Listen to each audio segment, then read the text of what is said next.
এদিকে রাজধানীর বাইরে বিরাজ করছে গ্যাসের তীব্র সংকট, সেই সঙ্গে যুক্ত হচ্ছে ঘন ঘন লোডশেডিং। সব মিলিয়ে শিল্প কারখানা সহ নাগরিক জীবনে দেখা দিয়েছে তীব্র ভোগান্তি।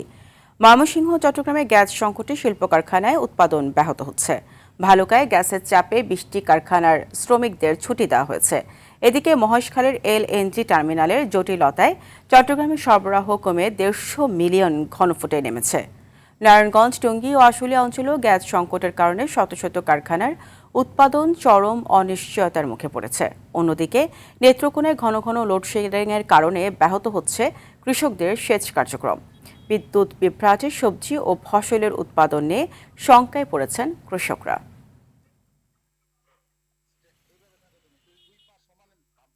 গ্যাস সংকটের আরও খবর জানাতে গাজীপুরের টঙ্গী থেকে সরাসরি যুক্ত হচ্ছেন সহকর্মী নাইমুল হাসান।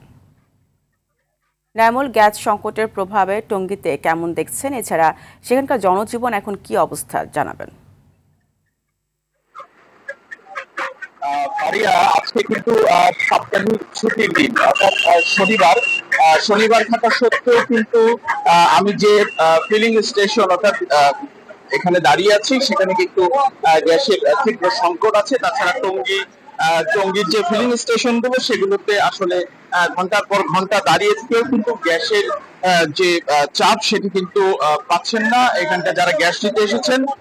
এবং ফিলিং স্টেশনে যারা কর্তৃপক্ষ রয়েছে, তারা বলছেন যে তারা গ্যাসের যে চাপ, সেটি তারা সকালবেলা পেলেও কিন্তু এখন দুপুর হয়ে গিয়েছে, তারা কিন্তু গ্যাসের চাপ আবার ধীরে ধীরে কমতে শুরু করেছে।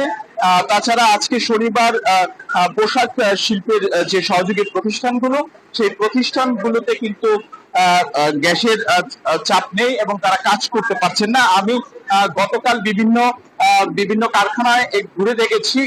আসলে শুক্রবার থাকায়, অর্থাৎ ছুটির দিন থাকায় কিন্তু কারখানা মালিকরা গ্যাস এর চাপ বাড়তে পারে বলে তারা কিন্তু কারখানা চালু রেখেছিলেন, তবে তারা কাঙ্ক্ষিত গ্যাসের চাপটি পাননি।